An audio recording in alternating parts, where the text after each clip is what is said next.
Okay.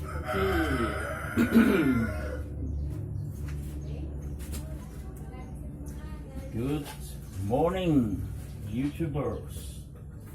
I am going into the pool.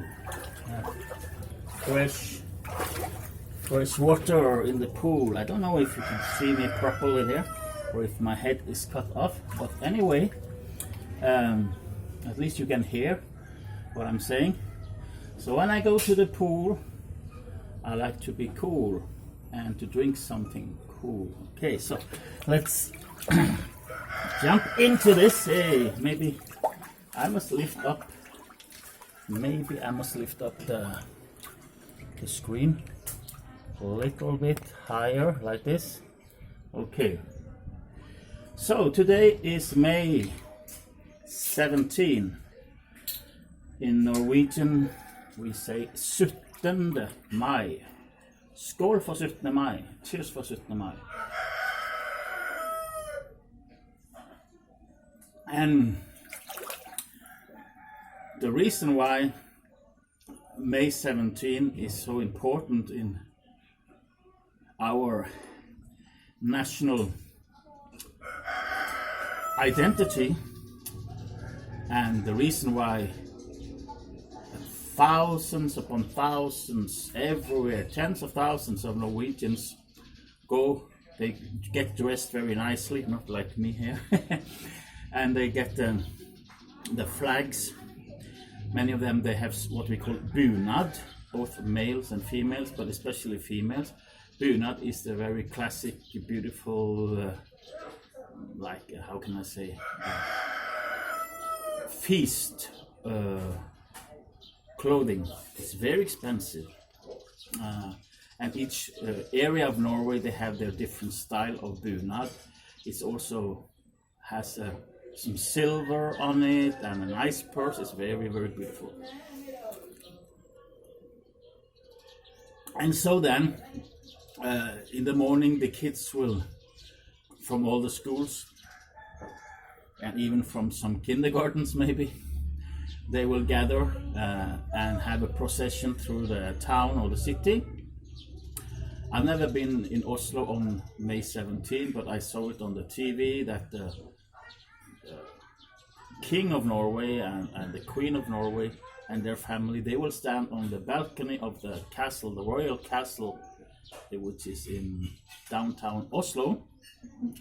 And so the kids will come there and cheer, and the king will wave to them like, hey guys. So it's, and if we are lucky with the weather, depends. Norway is a very long country, and we have so many climatic zones, but usually in Oslo it's good weather on May 17. Oslo is down southeast. My city, Stavanger, is in the county of Rogaland. That's why I am Viking or Rogaland. So there the weather can be very changing, also along the west coast of Norway. But everybody dream of having the sunny day on the May 17, but sometimes it's stormy and rainy. Sometimes it might even snow in some areas. So that is what is happening. Everybody is in a party mood, and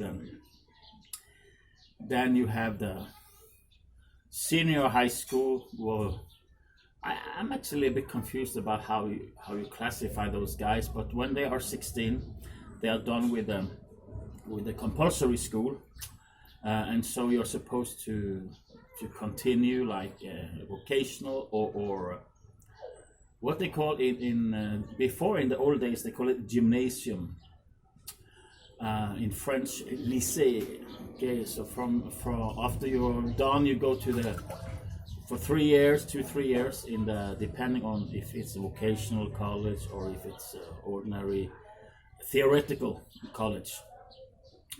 And so these guys, they will also fill the streets, and just before finishing their studies, when they are 18 years old basically, and their exams will be now in June, I suppose.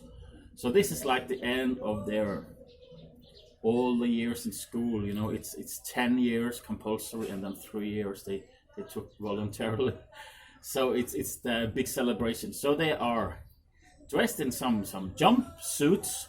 So depending on the kind of senior high school you are going to, but some of them, they have the red and red color on their jumpsuits and their hats, and some of them, they have blue jumpsuits and hats, and they're roaming around in the weeks before May 17 also in the vans and buses, and they have a lot of partying. And so May 17 they have their own procession, at least that's what they do in Stavanger, Russetoget. They call themselves Russ.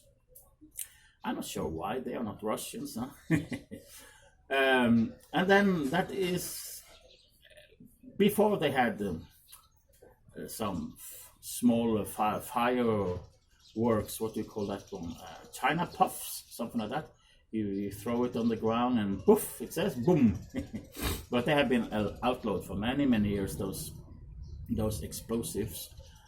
So anyway, people are really happy, and in these processions you also have the people's Folketoget, the people's what we call it, a procession or whatever, where organizations like sports clubs and YMCA and some churches, even organizations, like I say, NGOs, they are going in what we call Folketoget, the train of the people, the train, we call it the tog, that's the procession.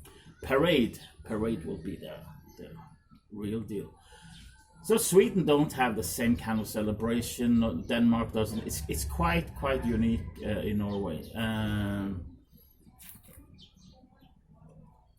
And why May 17? May 17, 1814, the leading politicians in Norway, they signed the Norwegian Constitution. The Norwegian Constitution. And why is that important? Well, because for 300 years plus at the time, we had been connected with Denmark politically, financially. Sometimes we were basically on the same level, but the king was in Denmark. Norway didn't have a king for hundreds of years. And also like the university, you had to go basically to Copenhagen to get or Germany, France, wherever, outside of the country to get a good higher education. And then at times, people felt like they were not free in their own household. Even we were not really a colony. Denmark took and gave to us, but we really wanted to have our own national identity. So May 17, 1814, that is when the Norwegian Constitution was signed, and it was basically respected. But then after a while, there was in junction with the Napoleon Wars. Denmark was fighting on the wrong side, so Sweden took Norway from Denmark. I don't remember exactly the year, but you can check that up. So we were then in a union with Sweden until 1905.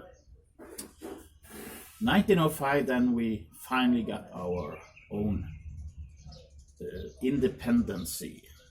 So for like 400 years, we did not have our own king and independency. So then we got a king, and he was for one of the princes from Denmark. That became our king. That was King Håkon.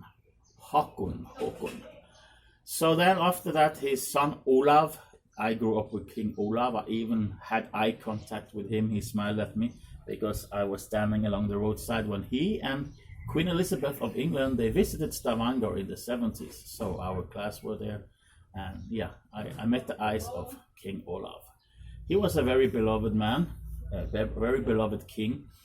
Now in Norway it's a kingdom, but basically the king is more like a representative of the nation, but and the political parties, they need to go to the king's table to present new ministers and new government, whatever. So the king, in some way, he has some power, but at least he don't use his powers so much.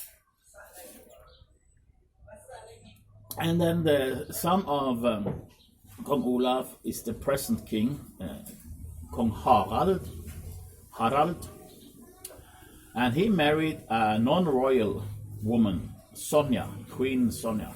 There was a lot of commotion about it back in the days when they got married, because she was a commoner. She was not of the blue blood royalty of Europe.